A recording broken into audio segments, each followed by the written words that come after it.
ഇന്നത്തെ എൻ്റെ റെസിപ്പി ഒരു ദോശയാണ്. ഗോതമ്പ് പൊടി വെച്ചുള്ളൊരു ദോശയാണ് ഇന്നിവിടെ തയ്യാറാക്കുന്നത്. അപ്പോൾ നമുക്ക് നോക്കിയാലോ അതെങ്ങനെയാണ് ഉണ്ടാക്കുന്നതെന്ന്. ഞാൻ അതിനായിട്ടിവിടെ ഒരു പാൻ അടുപ്പത്ത് വെച്ചിട്ടുണ്ട്. അതിലേക്ക് കുറച്ച് വെളിച്ചെണ്ണ ഒഴിച്ച് കൊടുക്കുന്നുണ്ട്. വെളിച്ചെണ്ണ ഒന്ന് ചൂടാക്കി കഴിയുമ്പോൾ നമുക്കൊരു 1/2 ടീസ്പൂൺ ജീരകം, ചെറിയ ജീരകം 1/2 ടീസ്പൂൺ, പിന്നെ ഉഴുന്ന് ഒരു 1 ടീസ്പൂൺ നമുക്ക് ഇട്ട് കൊടുക്കാം. എന്നിട്ട് നമുക്കിതൊന്ന് ചൂടാക്കി എടുക്കാം. ഇനിയിപ്പോൾ ഇതിൻ്റെ ഏകദേശം ചൂടായി കളർ മാറി വന്നിട്ടുണ്ട്. നമുക്കിനി ഇതിലേക്ക് സവോള ഇട്ട് കൊടുക്കാം. ഞാനിവിടെ എടുത്തിരിക്കുന്ന ഒരു ചെറിയ സവോളയാണ് എടുത്തിരിക്കുന്നത്. ഒരു ചെറിയ സവോള എടുത്തിട്ടുണ്ട്. പിന്നെ ഒരു 2 പച്ചമുളകും ചെറുതായിട്ട് അരിഞ്ഞതും കൂടെ നമുക്കിതിലേക്ക് ഇട്ട് കൊടുക്കാം.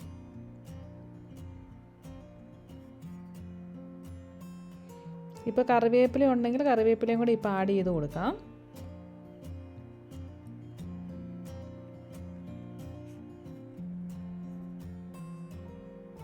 നമുക്കിന്ന് എണ്ണയിട്ട് നന്നായിട്ടൊന്ന് പച്ചമണമൊക്കെ മാറുന്ന വരെ നന്നായിട്ടൊന്ന് വഴറ്റിയെടുക്കണം. നമുക്കിപ്പോൾ ഇതിലേക്ക് ആവശ്യത്തിന് ഉപ്പും കൂടെ ആഡ് ചെയ്യാം. നല്ലതുപോലെ ഒന്ന് മിക്സ് ചെയ്യാം.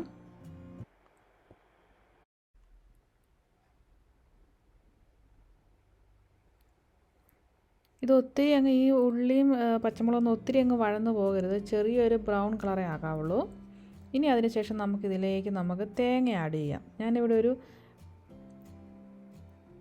3 ടേബിൾ സ്പൂൺ തേങ്ങയാണ് എടുത്തിരിക്കുന്നത്.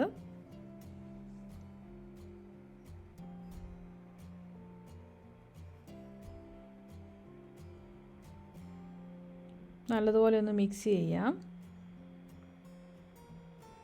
ഇനി നമുക്ക് ഫ്ലെയിം ഓഫ് ചെയ്തിട്ട് നമുക്ക് ഇത് മാറ്റി വയ്ക്കാം. ഇനി വേണ്ടത് ഞാനൊരു ബൗൾ എടുത്തിട്ടുണ്ട്. അതിലേക്ക് ഞാൻ 1 കപ്പ് ഗോതമ്പ് പൊടിയാണ് ആഡ് ചെയ്ത് കൊടുത്തിരിക്കുന്നത്. 1 കപ്പ്. ഇതിലേക്ക് ആവശ്യത്തിന് ഉപ്പും കൂടെ ആഡ് ചെയ്യാം.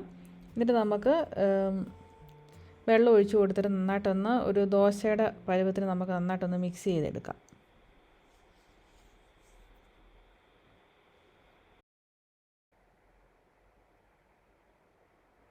നന്നായിട്ടൊന്ന് മിക്സ് ചെയ്തെടുത്തിട്ടുണ്ട്. ഇനി നമ്മളാക്കി വെച്ചിരിക്കുന്ന നമ്മുടെ ഉള്ളിയും തേങ്ങയും കൂടെ എല്ലാം ആക്കി വെച്ചിരിക്കുന്ന നമുക്കിതിലേക്ക് ആഡ് ചെയ്യാം.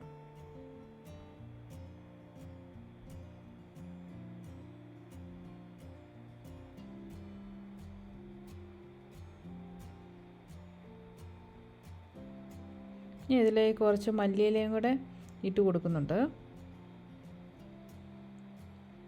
നല്ലതുപോലെ ഒന്ന് മിക്സ് ചെയ്യാം. ഈ സമയത്ത് നമുക്ക് ഉപ്പ് നോക്കിയിട്ട് ഉപ്പ് കുറവാണെങ്കിൽ ഉപ്പും കൂടെ ആഡ് ചെയ്ത് കൊടുക്കാവുന്നതാണ്. ഇപ്പം നമ്മുടെ ദോശയുടെ ബാറ്റർ ഇവിടെ റെഡി ആയിട്ടുണ്ട്.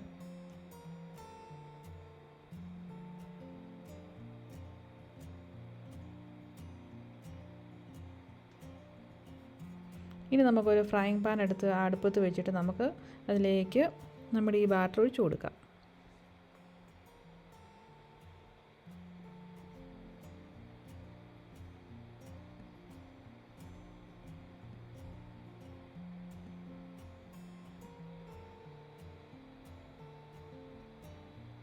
നമുക്കിതൊന്ന് മൂടി വയ്ക്കാം.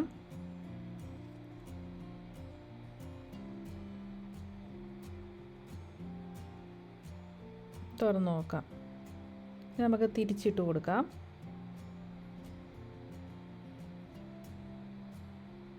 അങ്ങനെ വളരെ എളുപ്പത്തിൽ തയ്യാറാക്കാവുന്ന നല്ല ടേസ്റ്റ് ആയിട്ടുള്ളൊരു ദോശ റെസിപ്പിയാണ്.